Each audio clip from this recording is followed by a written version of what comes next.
So there are a lot of techniques to pass parameters to function. We'll see one by one. Okay, I don't assume any programming language when I discuss this parameter passing techniques. Understand the idea behind this parameter passing techniques. After that, so you follow that idea to whatever the programming language you want to consider. Okay, so that's fine. So we are understanding now all these parameter passing techniques without assuming any programming language. Okay, let's say assume that if that programming language has a function and that function want to have two arguments. Okay, so they are called parameters.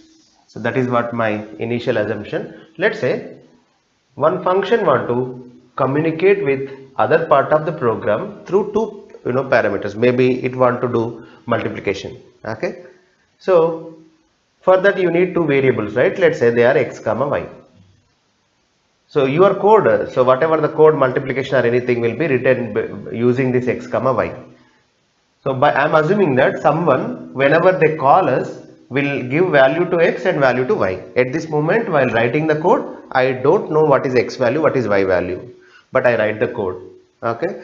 So while execution time, x and y gets the values. That is what in initial assumption. So but how to pass the values to x comma y? For that you need corresponding parameters while calling. Okay, so let's say this is caller and this is, let's say, calling. Okay, now the caller calls with because we have to send two parameters, right? Let's say I take two different variables, but it's not compulsory. You can take same variable also, but for simplicity I assume that, let's say, I have two different variables while calling it a comma b.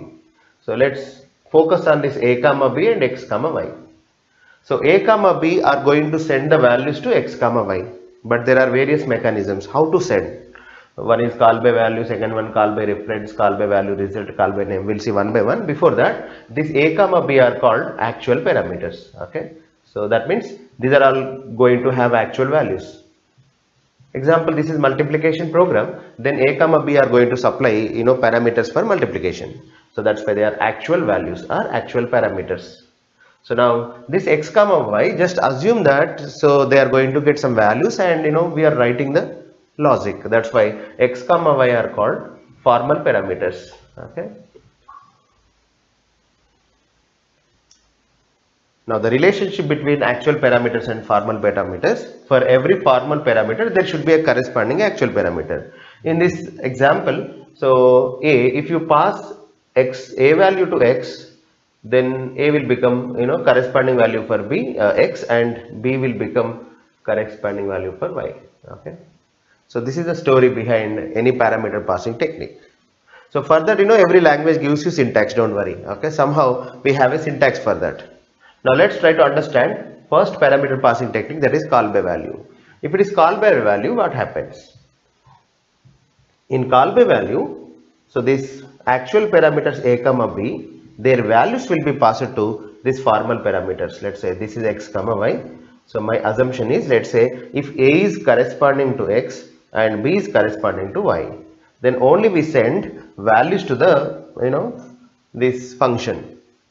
Now after that, definitely we modify x comma y or anything, right? So whatever you do for x comma y, what happens is then this a comma b will not be directly updated. That is what the concept of call by value. In call by value, we send the values to x comma y and we modify x and y. But whenever I modify x comma y, so a comma b are unaware of that. That means a comma b will not be modified. Example, a value is 1, b value 7, and initially we take them and we modify then x comma y, let's suppose, then ab will not be updated.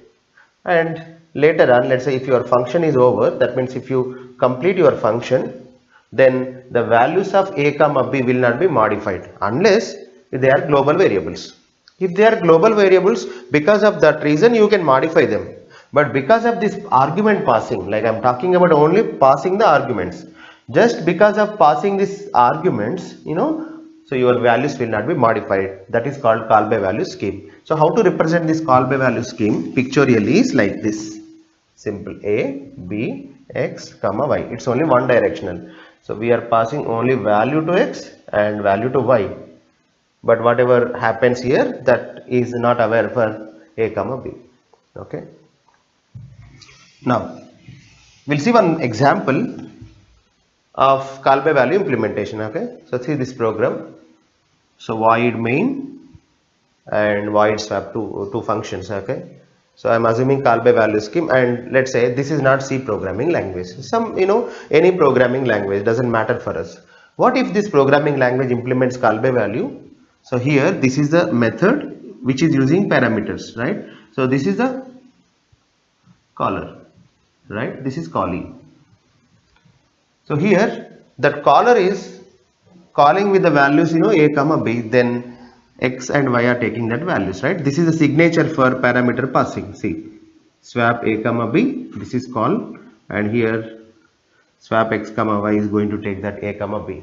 So easily we can understand that there is a relation between a to x and b to y, isn't it? And my assumption is it's call by value, that's only one directional. What happens is, because of that, so a value is 5, b value 3 will be passed to corresponding parameters. Then here x value will become 5, y value become 3. Understand? Then logic will be continued. So x equal to x plus y. Then x will become 5 plus 3, 8. Already I told you, when you update x comma y, then a comma b will not be updated because this is call by value mechanism.